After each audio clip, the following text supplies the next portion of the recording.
For the moment, we should focus to personal finance since the markets are giving us a breather. Harshvardhan Roongta of Roongta Securities joins us, and we have the first of our questioners joining us too. Vanita Sanap from Mumbai is joining us. Vanita, go ahead. What's your question? Good afternoon, ma'am. Yeah. Ma'am, my question is, if I have to invest 15,000 per month for shorter tenure, say up to December, only into debt-related schemes, then what will be the options available for me? Okay. Well, I think that's a very straightforward question. Harsh, she's looking to invest 15,000 and is looking for a very short period. What's the best returns she can expect in which instrument? Well, Vanita, I would say that you could consider, since it's on the time horizon is only 9 months, you should consider investing either into a recurring deposit, or there is another product available which, there is some element of risk involved, but if you can stomach the risk, there is potentially a higher return than what you could generate from a recurring deposit. Now, this is a dynamic bond fund which is offered by mutual funds. They primarily invest only into debt, which is government securities and the CDs. Now, since the interest rates in the short term are expected to be more on the flattish side with a downside bias, it would be possible that you could get higher returns with that volatility in the dynamic bond fund.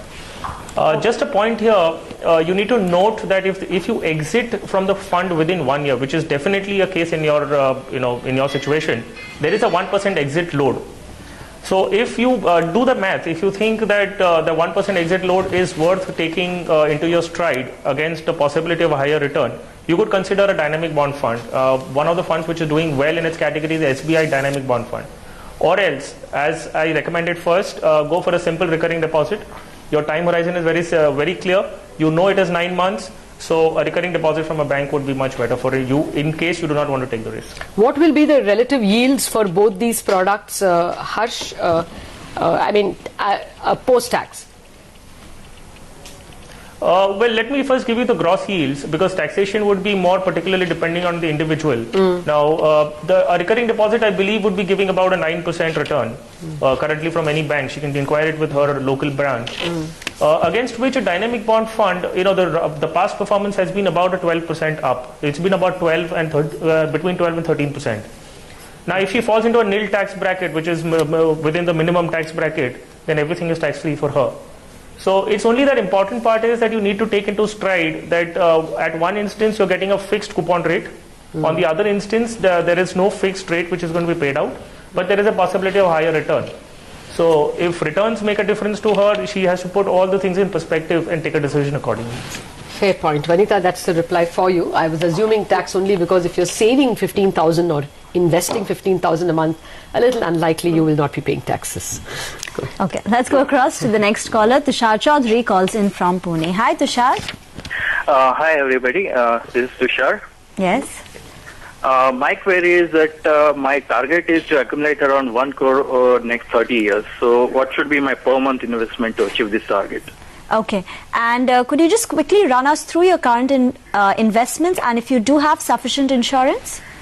Yeah, I have around term insurance of 44 lakhs and traditional policies of around 1.7 lakhs sum assured.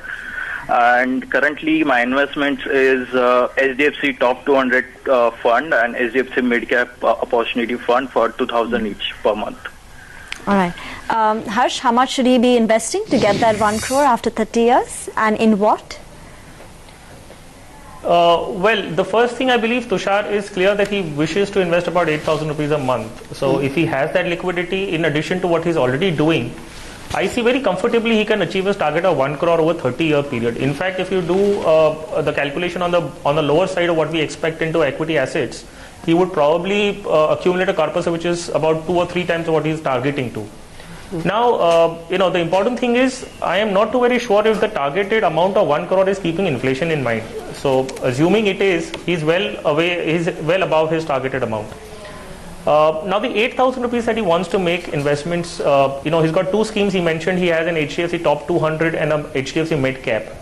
So he can, in which he's investing about 2,000 rupees a month. He can simply double that up and make another 2,000 rupees investment into these 2 schemes. For the balance amount of 4,000 rupees, he can consider an index fund and just keep it the way it is till the end of 30 years. The 4,000 rupees he can invest into the Franklin India Index Fund, the BSE Sensex plan. Now, an important point which I want to highlight to Tushar is that he could, the actively managed funds in his portfolio, which are the HDFC Top 200 and Mid Cap, he needs to monitor the performance of the fund probably about once in a year or once in 2 years. Whereas the passively managed fund, which is the index fund, there are only two elements which actually differ one fund from another, which is the expense ratio and the tracking error. Now, considering that they would be competitive, he can simply keep it till the end of the tenure. So, a passively managed fund can be held up till for the next 30 years, whereas the actively managed fund needs to be monitored about once or twice in a year.